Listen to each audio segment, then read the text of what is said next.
온라인으로 수요 기도에 참여하시는 여러분 환영하고 그리고 축복합니다. 얼마 전에 한 화상 세미나에 참여하면서 그 선교사님께서 계시는 그 선교지의 이야기를 듣게 되었습니다. 모임을 이루지 못한 지가 오래되었고 그리고 현실적으로 모일 수 있는 형편이 되지를 못해서 어쩔 수 없이 온라인으로 예배를 드리고 그리고 온라인으로 성찬까지 하게 되었다라고 하는 그러한 이야기를 들었습니다. 어쩔 수 없는 상황 가운데서 불가피하게 선택할 수밖에 없었던 그러한 선택이었지만 그러나 그렇게 온라인으로 예배를 드리고 성찬까지도 온라인으로 하는 그러한 상황 가운데서도 하나님께서는 각기 떨어진 그 처소에서 주시는 그러한 성령의 은혜와 감동이 있었다라고 하는 그러한 선교사님의 간증의 말씀이었습니다. 우리가 영상으로 집에서 기도하고 그리고 찬양하는 것이 아마 많이 불편할 수도 있을 것입니다. 그렇지만 어쩔 수 없는 상황 가운데서 우리가 각자 흩어져 있는 처소이지만 그러나 그곳에서도 하나님의 임재하심을 믿고 나아갈 때 하나님께서 허락하시는 그러한 은혜가 우리에게 있을 줄로 믿습니다. 우리가 성경을 보게 되면 구약에 이스라엘 백성들이 예루살렘의 그 화려했던 성전에서 예배를 드렸을 때보다 오히려 그들이 바벨론의 포로로 잡혀가서 바벨론의 그발 강가에서 그 한 모퉁이에서 눈물의 기도를 드릴 때 하나님께서는 그들의 기도를 더 기쁘게 받으셨던 것을 우리는 보게 됩니다. 더 절실한 기도가 그리고 더 진실한 기도가 바로 이방 땅 바벨론 그 그발 강가에서 이루어지고 있었다는 것입니다. 우리가 각 가정에서 떨어진 처소에서 하나님께 기도드리지만 그러나 이스라엘 백성들이 바벨론의 그발 강가에서 하나님께 기도를 드렸던 것처럼 우리가 이 기간, 이 어려운 시간이지만 그러나 하나님께 더 가까이 나아가고 그리고 더 간절한 기도로 하나님 앞에 나아가는 이 시간이 되기를 소망합니다. 어려울 때일수록 우리와 더 가까이 계시는 그러한 하나님의 은혜를 우리가 경험하는 시간이 될 줄로 믿습니다. 오늘 우리가 읽은 이 말씀에 보면 사도 베드로는 이 땅에서 살아가는 그리스도인의 정체성에 대해서 얘기를 하기를 1장에 보면 나그네라고 이야기를 하고 있습니다. 나그네이지만 어떤 나그네이냐? 가야 할 본향이 분명하게 있는 그러한 외롭지 않은 나그네다라고 말씀하십니다. 그리고 1장 17절에 보면 또한 우리를 나그네라고 말하면서 나그네로 있는 이 시절을 두려움으로 지내야 하는 나그네이다 라고 얘기를 합니다. 나그네라고 해서 이 땅을 살아갈 때, 이 땅을 지나갈 때 아무렇게나 살아도 되는 나그네가 아니라 이 땅을 살 때 우리는 두려움으로 지내야 하는 나그네라고 하는 것입니다. 왜냐하면 이 나그네 길 끝에는 바로 본향의 주인이 되시고 우리를 기다리고 계시는 주인이 계시기 때문이라는 것입니다. 베드로전서 1장은 바로 그리스도인의 인생을 나그네라고 얘기를 합니다. 본향을 향해 가는 외롭지 않은 나그네, 그리고 하나님 앞에서 살아가는 두려움으로 지내는 나그네, 그것이 바로 우리 그리스도인이라고 말씀하십니다. 오늘 우리가 읽은 베드로전서 2장에서는 이제 제사장으로 부름받은 나그네에 대해서 말씀을 하십니다. 이 땅에서 나그네로 살아가지만 그러나 이 땅에서 살 때 아무런 책임도 없고 이 땅에 대해서 아무런 이유도 목적도 없는 그러한 의미 없는 나그네가 아니라 우리는 이 땅에서 거룩한 사명을 지닌 나그네임을 말씀하십니다. 오늘은 우리가 읽은 이 본문 말씀을 통해서 나그네에게 주시는 세 가지 권면의 말씀에 대해서 우리가 함께 묵상하기를 원합니다. 먼저 첫 번째는 나그네를 향하여 권면하기를 세상의 옷을 벗고 신령한 것을 사모하라고 말씀하십니다. 1절과 2절의 말씀입니다. 그러므로 모든 악독과 모든 기만과 외식과 시기와 모든 비방하는 말을 버리고 갓난 아기들 같이 순전하고 신령한 젖을 사모하라. 이는 그로 말미암아 너희로 구원에 이르도록 자라게 하려 함이라. 여기 1절의 말씀을 보게 되면 거룩한 나그네가 벗어야 할 것에 대해서 이야기를 하고 있습니다. 여기서 버리다 라고 하는 말의 원래 의미는 옷을 벗다 라고 하는 의미를 지닙니다. 마치 흙탕물과 같은 때가 묻어서 더 이상 그 옷을 입을 수가 없어서 더러워진 그 옷을 벗어야 하는 것처럼 이 세상을 살아가는 거룩한 나그네를 향하여 말씀하시기를 세상의 옷을 벗어라고 말씀하십니다. 거룩한 나그네가 벗어야 할 세상의 옷은 무엇인가? 1절에 보면 모든 악독과 모든 기만과 외식과 시기와 모든 비방하는 말을 버리라고 말씀을 하십니다. 여기 보면 먼저 악독이라고 이야기를 하고 있는데 이 악독이라고 하는 말은 원어 성경에서는 악한 것이라고 하는 의미를 지닙니다.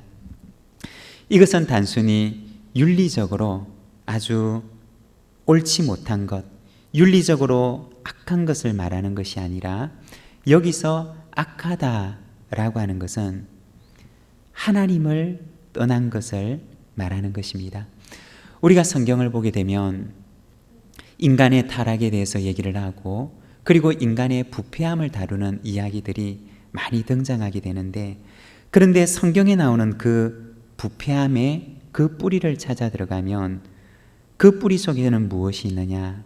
그것은 바로 하나님을 떠난 마음이 나타난다는 것입니다. 악독의 뿌리, 악한 것의 그 뿌리 속에는 무엇이 있느냐? 바로 하나님을 떠난 마음이 있다는 것입니다. 하나님을 떠난 마음에서 하나님을 기쁘시게 하지 못하고 그리고 하나님을 근심하게 하는 행위들이 그 속에서 나오게 된다는 것입니다. 악한 것은 무엇이냐? 바로 하나님을 떠난 마음을 말하는 것입니다. 두 번째 기만이라고 하는 것은 속임수라고 하는 뜻을 가지고 있는데 자기의 목적을 위해서 상대방을 속이는 행위를 가리키는 것입니다. 자기의 이기적인 욕심을 채우기 위해서 상대방을 거짓으로 속이는 것, 그것을 가리켜서 바로 기만이라고 이야기를 합니다. 그리고 세 번째는 외식이라고 하는데 이 외식이라고 하는 말은 위선이라고 하는 의미를 가지고 있습니다. 마치 가면을 쓰고 연극을 하는 사람의 그 행동을 말하는 것인데 그 마음 가운데 진심이 없고 마치 연극을 하는 것처럼 그 사람의 속마음과 그리고 그 사람이 겉으로 행동하는 것이 다르다는 것을 말하는 것입니다. 바로 하나님 앞에서나 사람 앞에서 겉모양만 가지고 살아가는 사람을 말하는 것입니다. 그리고 네 번째는 시기라고 이야기를 하는데 이 시기는 바로 질투를 이야기하는 것입니다. 서로 비교하고자 하는 마음이고 그리고 서로 높아지고자 하는 마음을 말하는 것입니다. 여러분 기억하십니까? 예수님께서 십자가 그 죽음의 길을 걸어갈 때도 예수님의 제자들은 예루살렘으로 가는 그 길에 예수님의 그 십자가 앞에서 그들은 누가 높으냐고 서로 다투게 됩니다. 그들의 마음 가운데는 누가 높으냐, 서로 비교하는 마음, 서로 질투하고 시기하는 마음이 그들의 마음 속에 자리 잡았던 것입니다.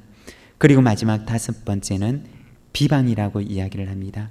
이 비방이라고 하는 말은 다른 말로 얘기를 하면 험담이라고 하는 얘기입니다. 누군가 다른 사람을 뒤에서 험담하는 말을 가리키는 것입니다. 이 세상을 살아가는 천국의 나그네가 벗어야 할 것이 무엇이냐? 이 세상에 더러운 죄의 옷을 벗어버리라고 얘기를 하고 있는데, 바로 내가 예전에 입고 있던 예전의 습관, 예전의 삶의 방식, 악독과 기만과 외식과 시기와 비방과도 같은 나의 옛 삶의 방식을 벗어버리라고 권면을 하고 있습니다. 그리고 사모해야 될 것에 대해서 말씀을 하는데, 갓난 아기들 같이 순전하고 신령한 젖을 사모하라. 이는 그로 말미암아 너희로 구원에 이르도록 자라게 하려 함이라고 말씀합니다. 세상의 옷을 벗어버림과 동시에 거룩한 천국의 나그네는 그가 사모해야 할 것이 있는데, 그것은 바로 구원에 이르도록 자라게 하는 신령한 것들을 사모하라고 말합니다. 사랑하는 여러분, 우리가 천국의 길을 가는 거룩한 나그네로서 구원에 이르도록 자라게 하는, 예수 그리스도의 그 장성한 분량에 이르도록 우리를 자라게 하는 신령한 젖을 사모하는 저와 여러분이 되시기를 바랍니다. 언젠가 어떤 목사님의 이야기를 들은 적이 있습니다. 어떤 목사님이 설교를 하시는 중에 그 지도하는 청년들에게 이렇게 물었던 적이 있었다고 합니다. 어떤 사람이 두 마리의 개가 있는데, 한 마리는 색깔이 하얀 진돗개이고, 그리고 또 한 마리는 색깔이 까만 진돗개였다고 합니다. 둘도 나이도 똑같고, 그리고 모양 생김새도 비슷했는데, 그런데 이 두 마리의 개 가운데, 이 사람이 길렀던 이 두 마리의 개 가운데 두 마리의 개가 싸우면 하얀 개와 까만 개 가운데 누가 이기겠습니까? 라고 물었습니다. 하얀 개는 아주 순하게 생긴 개이고, 그리고 까만 강아지는 아주 사납게 생긴 그러한 강아지인데, 이 두 마리의 강아지가 싸운다면 여러분 누가 이기겠습니까? 라고 물어보았습니다. 하얀 개가 이길 것 같기도 하고 까만 개가 이길 것 같기도 하고, 모양만 보아서는 까만 개가 이길 것 같은데, 정말 두 마리의 개가 싸우면 누가 이길까라고 그렇게 생각을 하고 있는데, 그 목사님이 이렇게 대답을 하셨다고 합니다. 두 마리의 개 가운데 잘 먹인 개가 이깁니다 라고 얘기를 했다고 합니다. 여러분, 잘 먹는 개가 싸움에서도 이길 수가 있다는 것입니다. 여러분, 우리가 세상에서 영적인 전쟁을 감당할 때도 우리가 우리의 영적인 양식으로 우리가 잘 먹고 충만해야지만이 날마다 우리에게 다가오는 이 영적인 싸움을 이길 수가 있다는 것입니다. 우리가 하나님의 말씀을 먹지 않고 매일같이 거의 기진맥진하면서 우리가 매일같이 영적인 굶주림 가운데 지내면서 우리가 영적인 전쟁을 이기기를 기대할 수가 없다는 것입니다.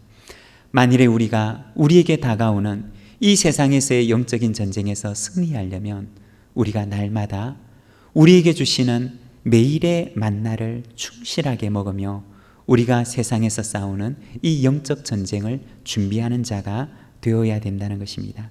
사랑하는 여러분, 매일의 만나를 먹는 일에, 매일의 영적인 양식을 먹는 일에 게을리하지 마시기를 바랍니다. 오늘 우리가 읽은 이 말씀에 보면 갓난 아기들처럼 순전하고 신령한 젖을 사모하라고 당부합니다. 여러분, 갓난 아이가 바라는 것이 무엇이 있겠습니까? 오직 어미의 품에서 그에게 공급되는 그 신령한 젖, 그것 외에 무엇을 원하겠습니까? 마치 갓난 아이가 어미의 품에서 나는 그 젖을 사모하는 것처럼 여러분은 하나님 앞에 구원에 이르도록 자라게 하는 신령한 젖을 사모하는 자가 되십시오 라고 부탁하고 있습니다. 사랑하는 여러분, 우리도 매일의 영적인 전쟁에서, 이 세상에서 살아가는 영적 전쟁에서 승리하기 위하여 날마다 매일의 만나를 먹으며 하나님 앞에 강건하게 우리가 주님 앞에 자라가는 저와 여러분의 삶이 되기를 소망합니다. 그리고 두 번째는 신령한 집으로 세워지라고 말씀을 합니다. 4절과 5절의 말씀을 보게 되면 사람에게는 버림받되었으나 하나님께는 택하심을 입은 보배로운 산돌이신 예수께 나아가 너희도 산돌같이 신령한 집으로 세워지고 예수 그리스도로 말미암아 하나님이 기쁘게 받으실 신령한 제사를 드릴 거룩한 제사장이 될지니라고 말씀합니다. 여기에 보면 먼저 산돌이신 예수님에 대해서 이야기를 합니다. 여기서 산돌이라고 하는 말은 말 그대로 살아있는 돌을 말하는 것입니다. 베드로전서에 보면은 이 예수님을 비유하기를 산돌, 다시 말해서 살아있는 돌이라고 이야기를 하고 있습니다. 이 돌이라고 하는 것은 예전에는 주로 건축에서 사용되었던 그러한 건축 자재였습니다. 돌을 가지고 때로는 기둥을 만들기도 하고 때로는 그 돌을 가지고 주춧돌을 만들고 그리고 벽을 쌓아서 만들기도 합니다. 이 돌이라고 하는 것은 건축에 있어서 아주 중요한 자재였다는 것입니다. 그런데 오늘 우리가 읽은 이 본문의 말씀을 보면 예수님에 대해 비유하기를 마치 건축 자재에 사용되는 그 돌에 비유를 하고 있습니다. 돌 가운데서도 어떤 돌이냐? 건축자들이 버린 돌에 비유를 하고 있습니다. 집을 짓는 건축가가 자신의 집을 짓는데 이 돌이 쓸모가 없겠구나 라고 생각을 해서 그 돌을 버려버린 것입니다. 그런데 사람들이 버린 그 돌을 누가 택하셨느냐? 바로 하나님께서 택하셔서 하나님의 집을 짓는데 그 돌을 사용하셨다라고 말씀하십니다. 이 베드로전서는 예수님을 비유하여 말하기를 하나님의 집을 짓는 데 사용된 모퉁이 돌에 비유를 하고 있습니다. 하나님의 집을 짓는 데 사용된 보배로운 돌에 비유를 하고 있는 것입니다. 그런데 죽은 건물을 짓는 데 사용된 것이 아니기 때문에 이것을 가리켜서 산돌이라고 이야기를 하고 있습니다. 4절의 말씀은 바로 보배로운 산돌이신 예수님에 대해서 말씀을 하는 것입니다.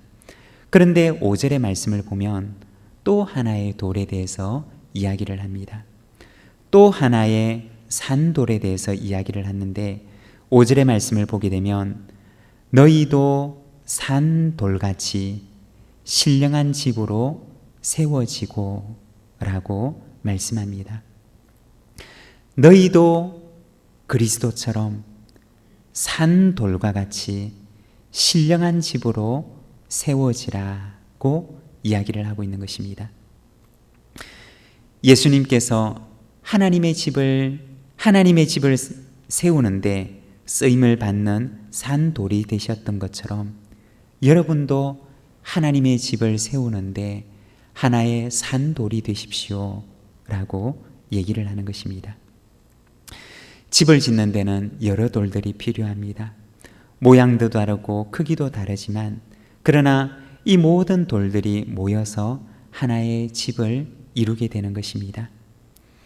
베드로 사도는 바로 이 말씀을 받는 흩어진 나그네 된 성도들을 향하여서 말하기를 여러분은 바로 하나님의 집을 세우는 산돌입니다 라고 이야기를 합니다. 교회는 무엇과 같으냐? 마치 예수 그리스도라는 큰 반석 위에 작은 돌들을 쌓아서 만든 돌집과 같은 것이라는 것입니다. 거기에는 크기도 다르고 모양도 다르고 그리고 저마다의 색깔도 다르지만 그러나 모두가 다른 이 작은 돌들이 서로 맞추어져서 하나의 견고한 집을 이루게 된다는 것입니다.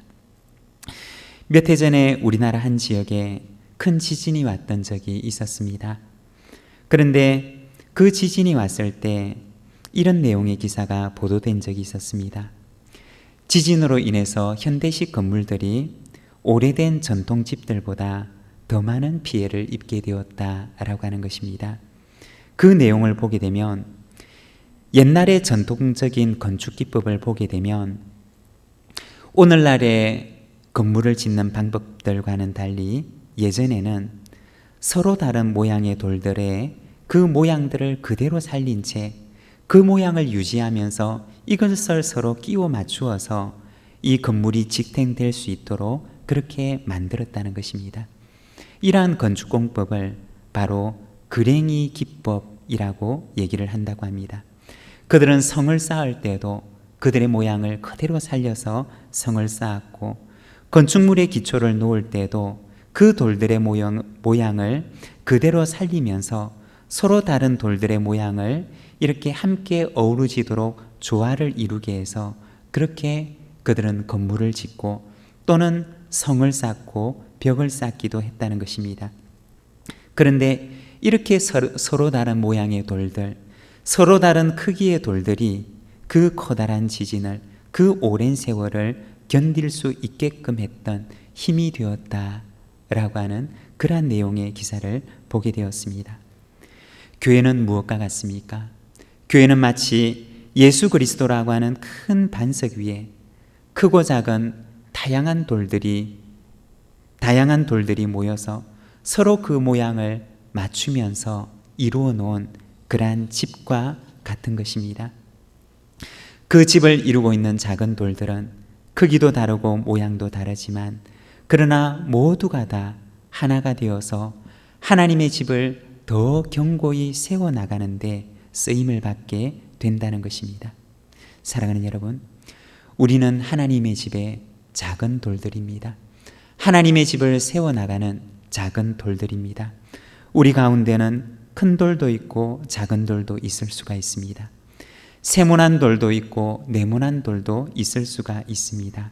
그렇지만 그 다양한 돌들이 함께 모여서 어우러지게 될 때 비로소 하나님의 집을 더 견고한 집으로 만들어 간다는 것입니다. 나랑 모양이 다르고 나랑 크기가 다르다고 해서 그 돌들을 빼내버리는 것이 아니라 서로 다른 모양을 가진 돌들이 서로를 꼭 품고 있을 때 더 견고한 집을 세워나갈 수가 있다는 것입니다. 사랑하는 여러분, 우리는 하나님의 집의 돌들입니다. 하나님의 집을 이루는 작은 돌들입니다. 때로는 우리의 모양이 네모나기도 하고 때로는 우리의 모양이 세모나기도 합니다. 그렇지만 하나님께서는 우리가 가진 모양을 그대로 사용하십니다. 때로는 작은 돌일 수도 있고 때로는 큰 돌일 수도 있지만 그러나 하나님께서는 우리가 가진 그 크기를 그대로 사용하십니다. 왜냐하면 내가 가진 모양과 색깔을 가지고 하나님께서는 훌륭한 건축자가 되셔서 그 어떤 집보다 더 견고한 집을 만들어 가시기 때문이라는 것입니다. 그리고 세 번째는 거룩한 제사장으로 살아라고 말씀하십니다. 5절의 말씀을 보게 되면 너희도 산돌같이 신령한 집으로 세워지고 예수 그리스도로 말미암아 하나님이 기쁘게 받으실 신령한 제사를 드릴 거룩한 제사장이 될지니라고 말씀합니다.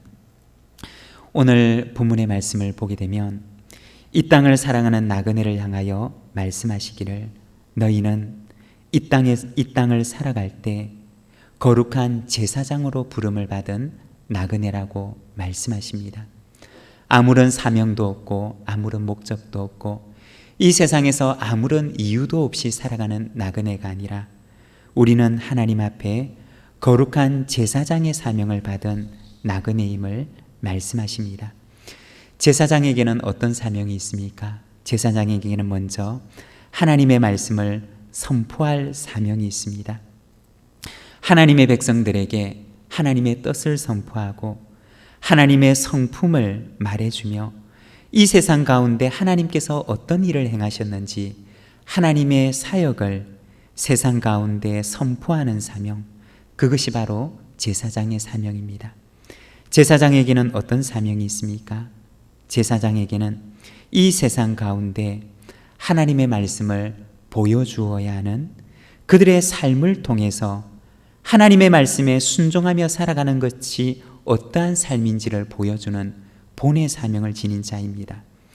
제사장은 말로만 하나님의 말씀을 전하는 자가 아니라 그가 전했던 그 말씀을 그의 삶을 통해서 보여주어야 하는 사명을 가진 사람이 바로 제사장이라고 하는 것입니다.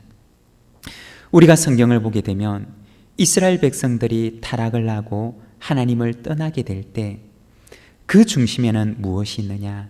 바로 거룩한 본을 보이는 사람들이 사라지고 있었다는 것입니다. 거룩한 본을 보여주는 사람이 없을 때 그들은 귀로 듣는 말씀은 있지만 그러나 그것을 그의 삶을 통해서 살아내는 사람들을 그들의 눈으로 보지 못하게 될 때 이스라엘 백성들은 그들의 거룩성을 잃어버리게 되고 하나님을 떠나 외식하게 되며 하나님을 기만하는 삶을 살아가게 되었다는 것입니다. 제사장은 첫 번째 하나님의 말씀을 전하는 자이지만 그러나 두 번째 그는 하나님의 말씀을 그의 삶을 통해서 보여주어야 하는 사람입니다. 그는 말씀을 전하는 메신저일 뿐만 아니라 그 자신이 하나님의 말씀의 메시지가 되어야 하는 사람이라고 하는 것입니다. 오늘날 우리가 살아가는 이 세상 가운데 필요한 그리스도인이 어떤 사람이냐? 바로 메신저가 되는 그리스도인이 아니라 메신저가 될 뿐 아니라 이 세상 가운데 하나님의 말씀을 보여주는 메시지가 되는 그리스도인이 있을 때 바로 오늘날 하나님의 교회가 건강하게 설 수가 있다는 것입니다. 이것이 바로 제사장의 두 번째 사명입니다. 그리고 제사장의 세 번째 사명은 바로 세움의 사명입니다. 제사장이 하나님의 말씀을 전하고 그리고 말씀의 본을 보여주지만 그가 말씀을 전하고 본을 보여주는 그 목적은 바로 하나님의 백성된 공동체를 세우기 위함이라고 하는 것입니다. 제사장은 공동체를 위해서 존재하는 그러한 사람입니다. 하나님의 말씀을 선포하기도 하고 그러한 선포의 사명과 본의 사명을 감당하지만 그러나 이것을 통해서 하나님의 백성된 하나님의 공동체를 세워나가는 것, 그것이 바로 제사장의 사명이라고 하는 것입니다. 제사장이 공동체의 중심에 서서 바로 하나님의 백성된 공동체를 바르게 세워나갈 때 이스라엘 공동체는 든든하게 세워질 수가 있었습니다. 그러나 제사장이 그 역할과 사명을 감당하지 못할 때 이스라엘 백성들의 영성은 그들의 공동체는 서서히 무너지고 말게 되었던 것을 우리는 보게 됩니다. 사랑하는 여러분, 오늘 하나님께서는 우리를 나그네로 부르십니다. 그러나 아무런 할 일이 없는, 아무런 목적도 없는 나그네가 아니라 우리를 거룩한 제사장의 사명을 지닌 나그네로 우리를 부르십니다. 선포의 사명을 가진 선교의 제사장으로, 본의 사명을 가진 거룩한 제사장으로, 그리고 공동체를 세우는 세움의 제사장으로 하나님께서는 오늘도 우리를 부르십니다. 나그네로 살아가는 우리의 삶 가운데 우리가 거룩한 제사장으로 부름을 받은 나그네로 살아가는 저와 여러분의 삶이 되기를 간절히 소망합니다. 기도하겠습니다.